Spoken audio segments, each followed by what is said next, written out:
Thomas the tank engine had been working in the coal yards all day. The little blue engine was covered in coal dust.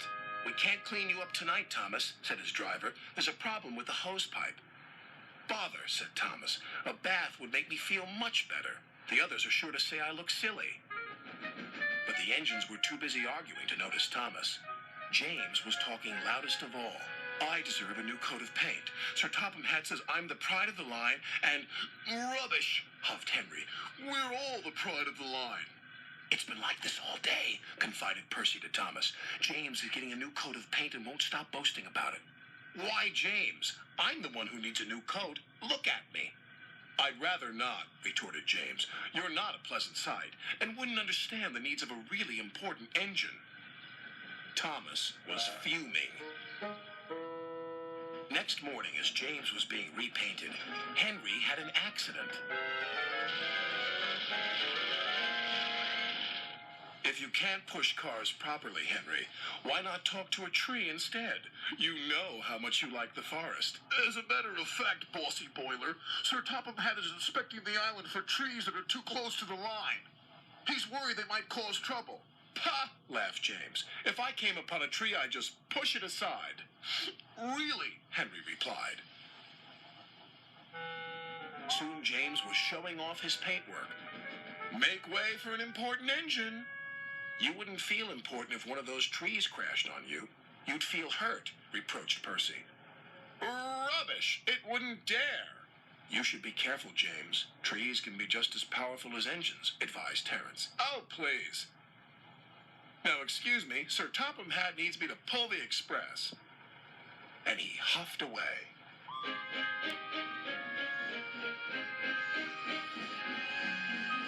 But James was wrong. "You must go to the yards and collect an important goods train, James.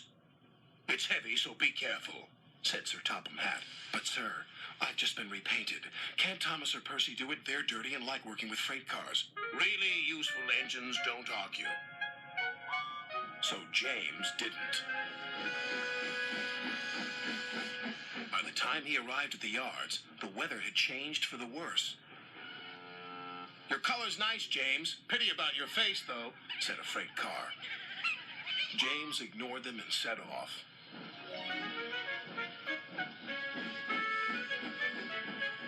Soon they came to a hill, and his driver knew they were in for a difficult time.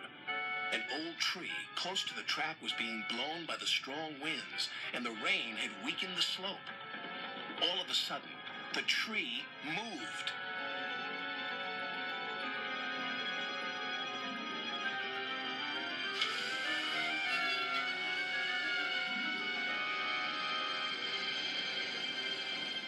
"Oh, help!"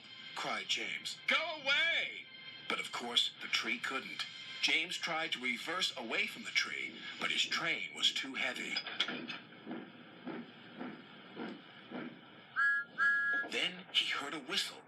"It's Thomas," called his driver. James felt embarrassed and worried that Thomas would laugh at him, but Thomas didn't. He knew this was no time for teasing. "Beep, beep." "I'm ready," whistled Thomas. "So am I," replied James. "As ready as I'll ever be." They were just in time.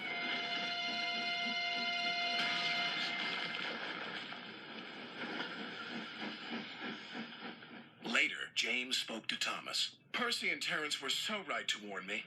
Thank you for rescuing me, Thomas." "Oh, that's all right. We engines must pull together, whatever the weather." Just then, Edward bustled in. "Sir Topham Hatt thinks you're both brave engines. Thomas, you're going to have a new coat of paint. And James, Sir Topham Hatt says that tomorrow you'll pull the special express." Everyone was very happy. Okay, I need you to reset. That's how we're gonna do the scene where the tree falls down. We're just gonna reset it. Okay, timeless. On the count of 3, reset. 1, 2, 3. Alright guys, I'm gonna add this to the remake. Me, Gravy, and Timeless were just wrapping up the remake when all of a sudden Thomas became a runaway with James's brake pad, and we're trying to stop him.